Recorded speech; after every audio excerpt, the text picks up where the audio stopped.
Hello mechanic दोस्तों, आज मेरे पास गैराज में आई हुई है होंडा SP 125 BS6 FI वाली वेरिएंट है। सबसे पहले अगर यहाँ पे देखें तो इस जगह पे आपको सेंसर्स एक्चुएटर्स देखने को मिलेंगे।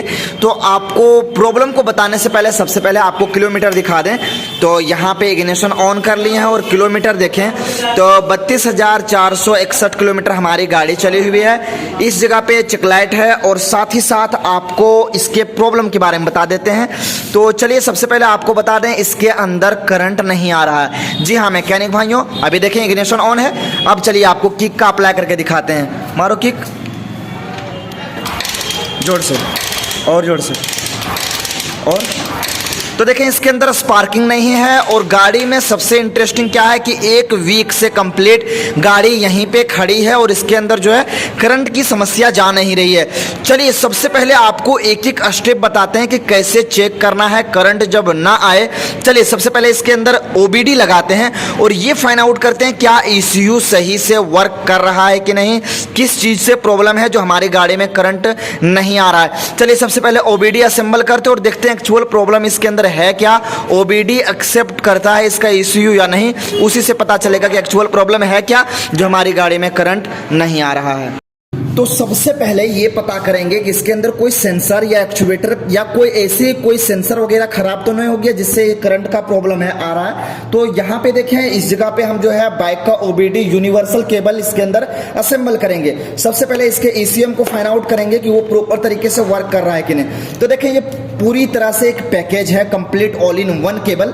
अगर अभी तक आप नहीं खरीदे हैं तो लेट मत कीजिए, मेरा WhatsApp नंबर दिख रहा होगा स्क्रीन के ऊपर, मुझसे कॉन्टेक्ट कीजिए। आपको सस्ते रेटों में, मार्केट रेट से आपको कम दाम में आपको हम प्रोवाइड करेंगे। तो चलिए सबसे पहले क्या है इसके अंदर हम लगा लेते हैं OBD।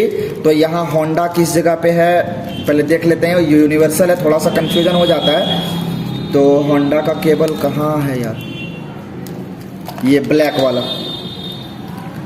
Suzuki Honda. जी हाँ ये देखिए होंडा। तो चलिए इस वाले जगह पे यहाँ पे लगा देते हैं। इग्निशन ऑन है और यहाँ पे देखें फटाक से केबल लगाएं, रेड कलर का सिंबल जला। अब सारा प्रोसेस आपको स्क्रीन के ऊपर दिख रहा होगा कि क्या क्या हम इसके कंप्लीट टॉर्क प्रो को कैसे यूज करते हैं। और याद रखें इस केबल के साथ OBD और OBD के साथ साथ टॉर्क प्रो एप्लीकेशन भी हम दे रहे हैं, तो उसके लिए आप बेफिक्र रहिए। चलिए आपको हम सारा प्रोसेस बताते हैं गाड़ी में एक्चुअल प्रॉब्लम है क्या। तो स्क्रीन के ऊपर आपको क्या दिख रहा है, सबसे पहले हमें ऑन करना है इसका ब्लूटूथ और साथ ही साथ इसके लोकेशन और मोबाइल नेटवर्क कनेक्शन को हम ऑफ कर देंगे क्योंकि ज़्यादातर प्रॉब्लम होता है जब नेटवर्क कनेक्शन ऑन होता है। तो इसके मोबाइल नेटवर्क कनेक्शन को मैंने क्या कर दिया है, ऑफ कर दिया है। अब चलिए सबसे पहले आपको क्या है कि इसके टॉर्क प्रो एप्लीकेशन पे हम ले चलते हैं। स्क्रीन के ऊपर सारा प्रोसेस, जैसे इसके टॉर्क थोड़ा सा टाइम जाएगा लेकिन करंट का प्रॉब्लम जब भी आए 100% सोल्यूशन आपको निकाल के देखेंगे। ये देखिए क्या आपको दिखा प्रूफ, ग्रीन कलर का लाइट यहाँ पे फ्लक्चुएट कर रहा है, यानी इससे पता ये चला कि हमारा OBD जो है प्रॉपर तरीके से बाइक से कनेक्ट हो चुका है। अब चलिए फॉल्ट कोड को देख लेते हैं क्या हमारी गाड़ी में फॉल्ट है। ये देखिए जो भी इसके अंदर प्रॉब्लम दिखता है ये इंजेक्टर सर्किट, इग्निशन कॉइल और ये कंप्लीट पर्ज कंट्रोल वाल्व और यहाँ पे मल्टीपल डिस्क्रिप्शन के एरर देखने को मिलता है। तो यहाँ पे ऐसा कोई करंट फॉल्ट इसके अंदर नहीं है, सारे के सारे पेंडिंग फॉल्ट है। और करंट के रिलेटेड अगर एक चीज देखा जा रहा है HT कॉइल, तो HT कॉइल से जो है पहले कभी एरर आया था बट अभी HT कॉइल का एरर यहाँ पे नहीं दिख रहा है। चलिए इसको हम रिफ्रेश कर देते हैं और क्लियर फॉल्ट ऑन ECU कर देते हैं। तो देखिए अब क्लियर फॉल्ट ऑन ECU हो रहा है। रिफ्रेशिंग का टाइम आपको स्क्रीन के ऊपर दिख रहा होगा। देखिए OBD लगाते ही पता चल जाता है कि कौन सा सेंसर या एक्चुएटर का प्रॉब्लम है जो गाड़ी में करंट नहीं आ रहा है। तो इसका रिफ्रेशिंग होने देते हैं, देखते हैं क्या इसके अंदर फॉल्ट दिखता है या नहीं। करंट तो कुछ है ही नहीं, सब पेंडिंग पहले का फॉल्ट। देखिए फॉल्ट लॉग मैनेजर में 0 फॉल्ट। अब चलिए इसको हम यहाँ से साइड करते हैं और चेक करने का एक एक स्टेप बताते हैं। तो OBD लगाने के बाद मैंने फाइंड आउट कर लिया कि इसके अंदर कोई भी ऐसा फॉल्ट नहीं है जिससे हमारी गाड़ी में करंट का प्रॉब्लम हो। अब चलिए सबसे पहले एक एक स्टेप को चेक करते हैं कि क्या ECU तो खराब नहीं है। तो सबसे पहले चलिए इसके अंदर हम ECU कोई और अदर गाड़ी का लगाते हैं, उसके बाद देखते हैं कि करंट आता है कि नहीं। अब बहुत ऐसे मैकेनिक भाई हमारे कंफ्यूज हो गए होंगे कि अगर हमारी गाड़ी में ECU खराब है तो फिर OBD कनेक्ट कैसे हुआ। तो मैकेनिक भाइयों आप सभी को बताना चाहते हैं कि यहाँ से ये जो पार्ट्स है ये इसके ECM के लिए काम करता है, और साथ ही साथ ये जो इसका पार्ट्स है ये इसके ACG स्टार्टर के लिए वर्क करता है। अब जो OBD कनेक्ट होता है वो ये पार्ट ये DLC के लिए जाता है, यहाँ पे डेटा स्टोर होता है। अगर प्रूफ अगर देखा जाए तो ये देखिए क्या लिखा हुआ है DLC, और DLC के लिए जो जगह दिया हुआ है यहाँ पे देखिए ये DLC यानी डेटा लिंक कनेक्टर के लिए जो जगह जा रहा है वो इसके ECM के इस वाले भाग से जा रहा है। अगर पूरा यूनिट खराब है और ये सिर्फ यूनिट सही है तो हमारी गाड़ी में OBD कनेक्ट हो जाएगा। तो यानी ECU खराब भी होता है तो उस कंडीशन में हमारी गाड़ी में OBD कनेक्ट हो जाएगा। तो चलिए इसको हम यहाँ से हटाते हैं और दूसरा ECM इसके अंदर लगा के देखते हैं कि गाड़ी में करंट आता है या नहीं। अगर करंट आता है तो सही, नहीं तो स्टेप बाय स्टेप आपको चेक करने का तरीका बताएंगे। तो मैकेनिक भैया यहाँ पे जो कस्टमर का कहना है कि इसके अंदर ECU भी डाल के देख लिया गया बट करंट नहीं आ रहा है। अब सबसे इम्पोर्टेंट क्या है कि मैं हर बार कहता हूँ कि कोई भी सेंसर या एक्चुएटर लगाने से पहले उसके अंदर आने वाले इनपुट वोल्टेज की जरूर चेकआउट करें। तो क्या है कि ECU जब लगा के देख लिया गया फिर भी करंट नहीं है तो पहले ये देखेंगे कि ECU को वर्क करने के लिए जो 12 वोल्ट की आवश्यकता पड़ती है वो इसके अंदर आ रहा है कि नहीं। तो चलिए इसके कपलर को ओपन कर लेते हैं और करंट चेक करते हैं कि इसके अंदर 12 वोल्ट इनपुट आ रहा है या नहीं करंट इसके ECM को वर्किंग के लिए। जब ही ना ECM काम करेगा जब इसके अंदर वोल्टेज की सप्लाई होगी। अब इतने सारे वायर में आपको फाइंड आउट कैसे करना है कि रिले ये जो कंप्लीट इसके ECM को वर्क करने के लिए वहाँ से आउटपुट वोल्टेज आता कहाँ है। तो यहाँ पे देखें ये जो ब्लैक वाला आपको वायर देखने को मिलेगा इस जगह पे, ये देखें ये ब्लैक वाला वायर, इसमें 12 वोल्ट की सप्लाई होना चाहिए। 9 भी आए तो चलेगा बट 12 आए तो और बेटर है। तो सबसे पहले इस ब्लैक कितने नंबर पे 1 2 3 अप साइड में 1 2 3 तो 3 वाले टर्मिनल पे तो हमें जो है मैकेनिक भाइयों इसके इनपुट वोल्टेज को चेक करने के लिए यहाँ पे 1 2 3 नंबर पे इसके अंदर डालेंगे, क्योंकि जब ECU सही है तो फिर इनपुट वोल्टेज में प्रॉब्लम हो सकता है। तो 3rd नंबर पे इसको अटैच कर दिए हैं। अब इसके नेगेटिव टर्मिनल को इसके बॉडी अर्थ से कहीं पे भी टच करेंगे तो देखें 0.3 या कुछ का इस तरह से फ्लक्चुएशन देखने को मिला, और यहाँ पे जो है वोल्टेज की समस्या है, यानी इनपुट वोल्टेज आ ही नहीं रहा तो करंट आएगा कैसे।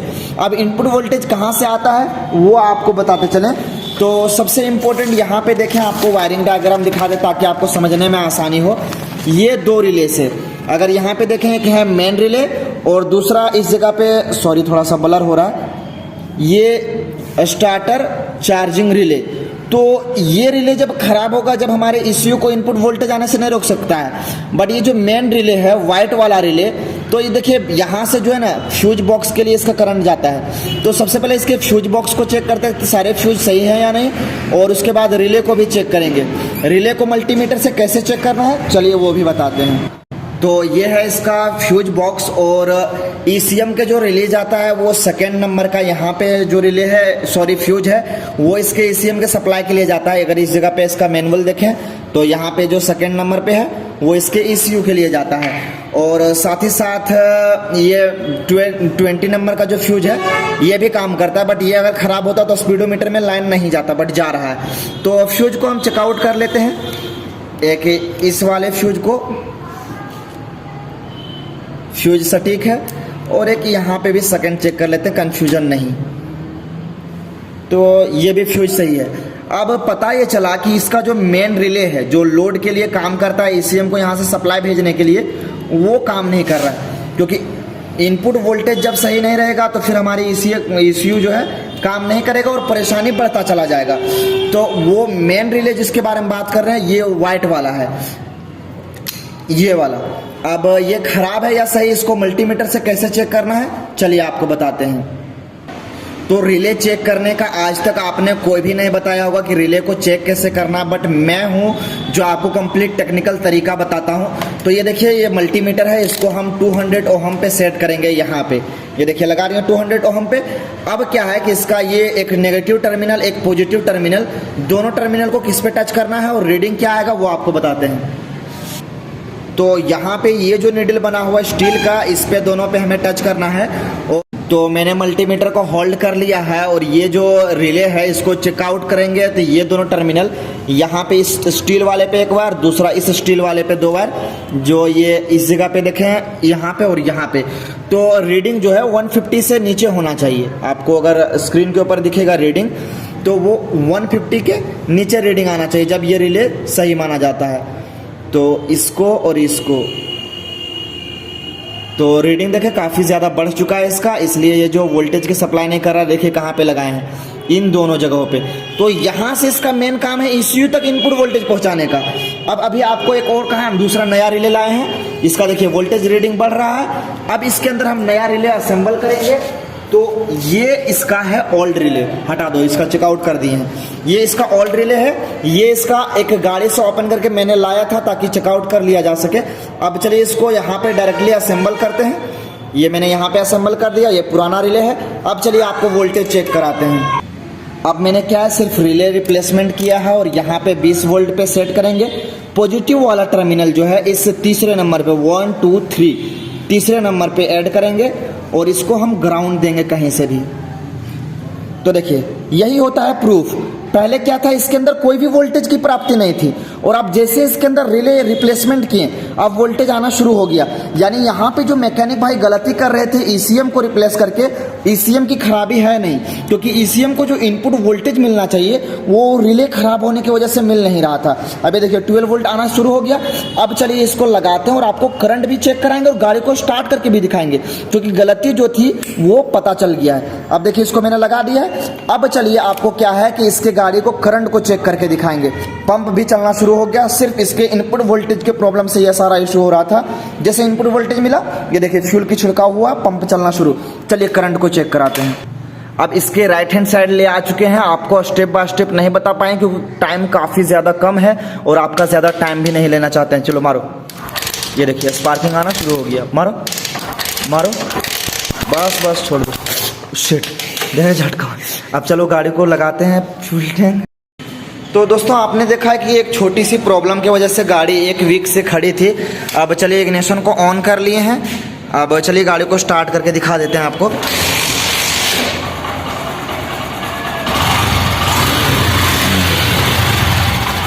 और प्रॉब्लम क्या, सिर्फ रिले, ये वोल्टेज की सप्लाई ECM को नहीं दे रहा था। और चेक लाइट भी अगर दिखा दें, कोई चेक लाइट नहीं, यहाँ देखें कोई भी एरर नहीं, पूरा का पूरा प्रॉब्लम सॉल्व। तो कभी कभी क्या होता है कि छोटी भी प्रॉब्लम जो है ना काफ़ी ज़्यादा परेशानी क्रिएट करती है। तो जब भी कोई भी सेंसर या एक्चुएटर को ख़राब साबित करें उससे पहले उसके इनपुट वोल्टेज को चेक कर लें। और माफ़ी चाहते हैं कि मैंने काफ़ी ज़्यादा डिटेल में एक्सप्लेन नहीं कर पाया। बहुत जल्द एक ऐसी वीडियो लाएंगे, आपका अगर कमेंट रहा जब, जिसमें आपको कंप्लीट डिटेल के साथ एक्सप्लेन करेंगे कि एक एक स्टेप, एक एक वायरिंग करंट के रिलेटेड कैसे चेक किया जाता है। क्योंकि अभी मेरे पास भी टाइम नहीं था, काफ़ी दूर आए हैं गाड़ी को रिपेयर करने। चलिए फिर मिलेंगे नेक्स्ट वीडियो में, तब तक के लिए थैंक्स फॉर वॉचिंग।